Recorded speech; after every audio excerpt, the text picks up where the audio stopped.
Back in 2017, I tried to fake my way through a half Ironman with only 3 weeks of training. I was recovering from plantar fasciitis, I had no bike legs, and a delusion that I could break 5.5 hours. Here is exactly how that potential disaster unfolded. I was searching for something to do in the 3 weeks of forced holiday that I had. Life was hard, I know. When up popped a half Ironman event just an hour and a half down the road from me. I'd done a sprint triathlon the year before, and I loved it.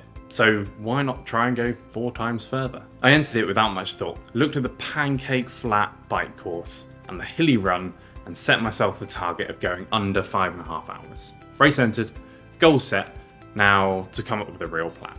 How was I going to do this without snapping my plantar fascia in half? Or going too hard too early and having a massive DNF? I knew I wasn't going to have too much to worry about in the swim as I'd come off a whole year of solid performances in the pool. I'll come on to what I would do if I hadn't later. I was hitting personal bests and knew that I could just cruise around pretty comfortably. I had not, however, really done any cycling or running. Emphasis on the running too, having had plantar fasciitis for 9 of the 12 months prior. Now I'm a speed machine, I've never done any sport for 5.5 hours before, but there are no such thing as problems, only solutions. I had to mentally and physically stretch myself in terms of distance to get to a place where I felt capable and confident that I could do it. I started off strong, maybe a little too strong. Early on, I really had to push myself to find out if I could even just do one discipline. After all, if you know you can do the distance, it puts you in a really good frame of mind. All I then have to do is do it faster to hit my goal time. I know this might not be achievable by everyone on day one. I pushed myself to do a 100-kilometer ride and a half marathon early on, and it wasn't pretty. There's an immediate problem with this approach, and that was recovery. I was knackered, but with such limited time, I didn't have access to long-term training approaches. I just had to get on with it. Long days to build confidence and then rest days to recover physically.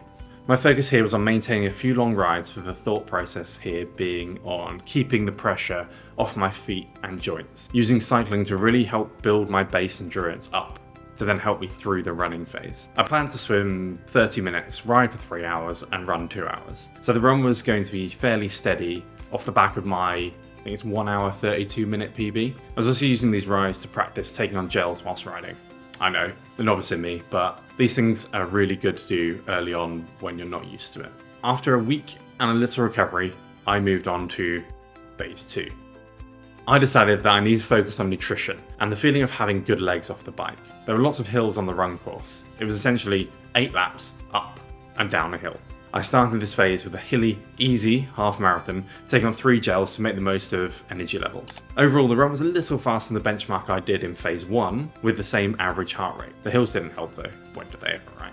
But I was still better. My big day happened in this phase, as I did a long ride into a 10-mile run effort off the bike. That focus of having good run legs off the bike came to fruition on this day, at least, as I dropped 16k at 4:42 per kilometre, which was nearly a minute faster than my target pace. It was here that I started to think, have I set my sights too low? Could I break 5 hours? Or was it just false hope? I thought perhaps setting a goal time so early when you have no idea what shape you're in is a bad idea. I've not been so in the dark in my life. For the rest of this phase, I focused on short efforts at my target pace and recovery sessions, which were much needed. I don't really like tempo work too much.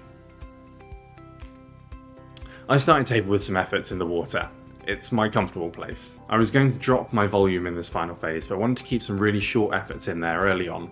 So what better way to do it than where I feel the strongest? Doubling up on this idea was that I was mainly planning on just finding someone a similar swim speed to me and sitting on their feet. Please don't hate me.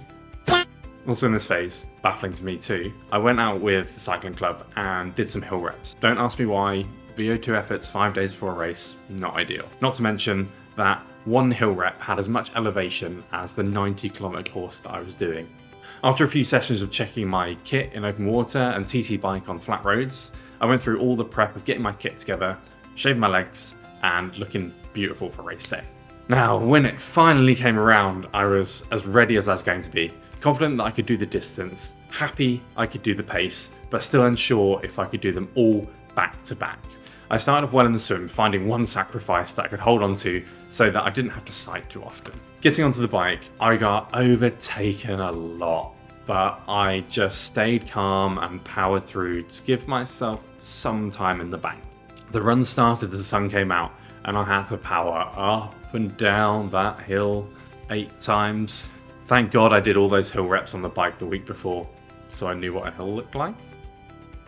Every time I got to the top, I was handed a wristband. By the end, one of my arms looked like it was from the Michelin Man. After about 5 laps, I also felt like I was running like him too. My pace severely dropped from the 4:42 that I'd hoped for to something more around the 5 mark.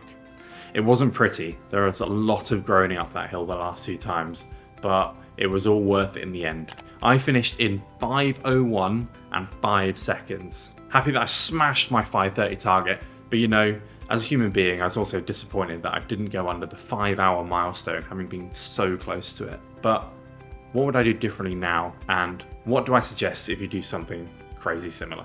First of all, in the 19 days beforehand, I trained 14 of them, and 3 of those were recovery days. For most people, this is a good amount, but I did not spread the training time very well. Some days I was doing 5 hours and having to take a day off afterwards, and others I was only doing 30 minutes. Spreading things out better so that consistency and fatigue are managed better is a good way to go. Make your longest or hardest day the day before a planned rest day. Have consistent 1 hour to an hour and a half days. It's better for building your base endurance than a 5-hour day and then 2 days off. I'd also have made my runs shorter but more regular. To be honest, with my track record, I was blooming lucky not to get injured in some way. I've had great success more recently with regular runs of up to an hour with less intensity than I have with runs in these 3 weeks. More speed, less niggles, and less injuries. I also do more swimming. I didn't need it for my targets, but for someone else who needed to come out of the water quicker with more freshness, swimming is a great way to build all-around endurance as well as putting very little impact on your joints. For me, the difference in effort required for a 30-minute 1900 meter swim to a 25-minute 1900 meter swim just made the time spent doing it a little bit ridiculous. I wouldn't change my rides too much. I might taper them into the plan a little bit differently. Doing 100k day 1 didn't work out quite as well, but the volume I managed, I feel, really helped both my riding and running speeds. I probably made most of that near 30-minute advantage I had on my goals. Lots of longer, easy riding, practicing fueling and nutrition. Perfect. Most of my training time was spent making myself confident that I could, 1, do the distance, and 2, doing it at a speed that was relative to my target. In hindsight, I set my target too easy, and after week 1, I should have changed it. But after all, my primary goal was to finish my first half iron distance. The time goal was more of a challenge. There wasn't really a challenge in the end. So, when are you going to sign up to an event in a few weeks' time? Do you have a story of when you did an event on a whim? Let us know down in the comments below, and like and subscribe for more efficient tips. Keep being efficient and don't be silly.